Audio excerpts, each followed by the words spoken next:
Yo, how's it going everybody? You got Sketch here and welcome back to the channel. On this episode, we're stepping into the fantasy zone and looking at one of my favorite games from back when I was a kid and also one of my earliest memories of Sega titles. We're checking out Space Harrier, developed and published by Sega and released into arcades in 1985. This will be one of their first superscalar titles as well as one of their most creative arcade cabinets, containing an 18-stage on-rails third-person gauntlet. This iconic Sega title will receive several ports over the years to the Sega Mark III in 1986, along with numerous microcomputers throughout 1988. North American console and handheld ports follow closely, releasing in 1987 on the Sega Master System and TurboGrafx 16 in 1990. The 32X would get a nearly arcade-perfect port in 1994, along with the Sega Saturn getting a nearly solid port as well, with their Sega Ages release in 1996. The version we'll be looking at today is a Nintendo Switch port of the Sega Ages version, which appeared initially on the Sega Saturn. Try saying that 3 times fast, huh? That's a fair bit of history and all, but what is the story with all this? Well, you play the role as a Harrier, and your objective is to travel through the fantasy zone and defeat the creatures contained within. You can run at the speed of a bullet train, or take your assault to the sky with your jetpack, which doubles as a laser cannon. You'll navigate 18 stages of mythical creatures, psychedelic environments, and more obstacles and projectiles than an overstocked warehouse. Once reaching the final encounter with Haya-O, if you can survive, your mission is accomplished. It sounds pretty simple, but the journey is about to be a demanding one, so get ready. Gameplay-wise, you've got a third-person on-rail shooter where you can freely navigate the playfield in all 8 directions, and your main goal is going to be survival. You'll have to avoid numerous obstacles on the terrain, as well as an army of various enemy types ranging from abominations, mechanized mobile suits, and even massive granite disembodied heads. This is only skimming the surface of the enemies you'll face along the journey of the fantasy zone, and you're about to show them your best Scarface impression with your laser cannon. In 15 of the 18 stages, you'll battle through the lands to confront each area's boss, which will vary between encounters with massive dragons, several mythical creatures, to fleets of mobile suit and mechanical ops that will often swarm you with quick attack patterns, or a barrage of enemies you'll need to wipe off screen before you can progress to the next area. While there are no power upgrades or items to grab, there are 2 bonus stages where you'll ride the dragon-type creature Uriah, and the goal here is to destroy as much of the environment as possible to rack up your score for extra lives, which you'll need especially on the latter half of the game. Running through each stage will present a series of obstacles to avoid, like trees, asteroids, and pillars that only take 1 hit to down you. This game does get pretty challenging, especially with managing the crowd, as well as staying aware of your surroundings, since everything in the fantasy zone will smoke you,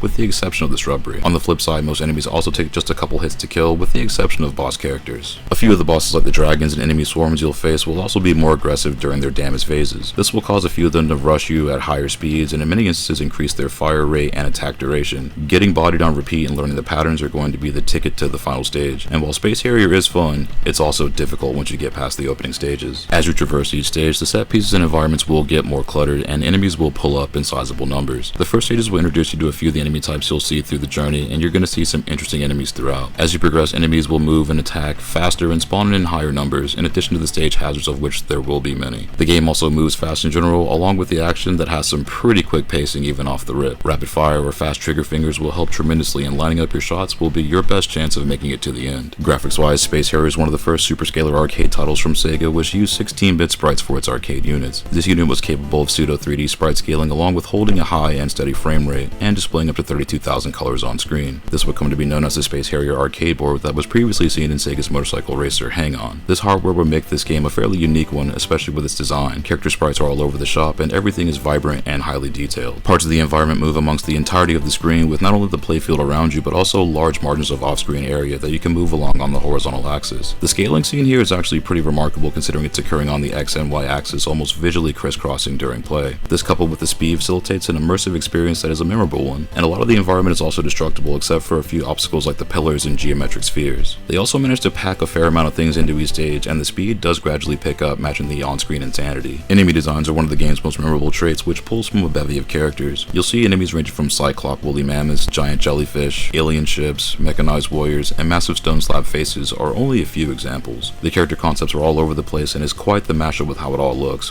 when you can actually keep up with it. With the scaling technology used, it gives the models increasing levels of depth depending on screen position, and the models here look sick, especially the mech suits. The boss encounters are all pretty interesting here, even though you'll see some bosses a few times here before the gauntlet on stage 18. The bosses here are all pretty neat, since they too use the scaling tech to create some pretty engaging fights that'll move in and out of the plane, or come at you in cyclone type formations, which will look intimidating. Enemy behaviors and animations are remarkable here too, since on stage 17, it not only shoots at you, but also throws everything that isn't tied down to the level at you, and it will be a barrage of stuff. The environments also mix up quite a bit here, with each having their own color palettes and overall theme. On your travels of the fantasy zone, you'll notice the transition of the lush forest you start out from to the desolate future cityscapes that become more dilapidated as you progress. Some areas will also be enclosed by a ceiling which mirrors the floor tiles, and this tends to be when the game is at its brightest. This, along with everything going on in those stages, can be a little disorienting, but looks cool at the same time. time. You might also notice how enemies become skeletons towards the latter end of the run, which seems like a low-key analogy to Dante's Inferno, especially with the Haya-O battle, where the board is molten and blood red. Is this Yu Suzuki dropping a potential space allegory? Maybe, but it's certain Space Harrier cooks on that high heat. Sound-wise, this is also one of Sega's memorable soundtracks, especially amongst their superscalar titles, with some heavy hitters on its sound design team. Hiroshi Kawaguchi and Yu Suzuki provided the original soundtrack to the arcade version, with Yuzo Koshiro composing the soundtrack for the X68000 version. This is one of the first soundtracks I remember getting stuck in my head back in the day, and now is no different, with its catchy belters as you fly through the fantasy zone. The energy stays hype, with several boss themes, a smoke and bonus stage tune, along with a main track that is a long burner with several breakdowns and fills that are broken up among the main sections of each level. Sound design brings the Harrier to life as they give you votes of confidence saying lines like "you're doing great" as you pass each section, and even beginning the game with a greeting saying "welcome to the fantasy zone." This also features one of Sega's most iconic death cries when you lose a stock, with a reverberated scream, followed by the eponymous "get ready." These voice lines will be staples for the franchise, using voice synth in a similar fashion to the Shinobi arcade coin-op, which would release in 1987. Sound effects are also pretty crispy here along with the voice work, containing some solid audio design through the game's 18 stages. Sound effects are weighty with some nice sounding explosions, and audio cues letting you know which enemies are coming into the playfield. The sound of your shots also have some important tells, like when it reflects off a surface and can't destroy it. This sound will also let you know which enemies have a specific damage window, as well as obstacles in the environment that you can't safely pass through. So whenever you hear that almost xylophone sound, get out of the way of it, or wait for it to open up or drop its shield before you can attack it. To sum it all up, Space Harrier is a great on-rail shooter, as well as a pinnacle for Sega arcade titles. This was a trailblazer for their superscalar technology, and is a fun one to learn even with its at times brutal difficulty. The Sega Ages version does have a 3 continue cap, but you can up your lives to 9 stocks, so after a while you'll get more comfortable with it. This will get a couple of sequels like Space Harrier 2, which will be a launch title for the Sega Genesis and Mega Drive, and Planet Harriers, which will be the last arcade outing, and take the franchise into 3D space like their AM2 titles. There's a lot of way to play the original entry, and this is a good one to pick up either digitally or physically, depending on the version and format you prefer. Space Harrier gets an 8.5 out of 10 and comes highly recommended to fans of on-rail shooters,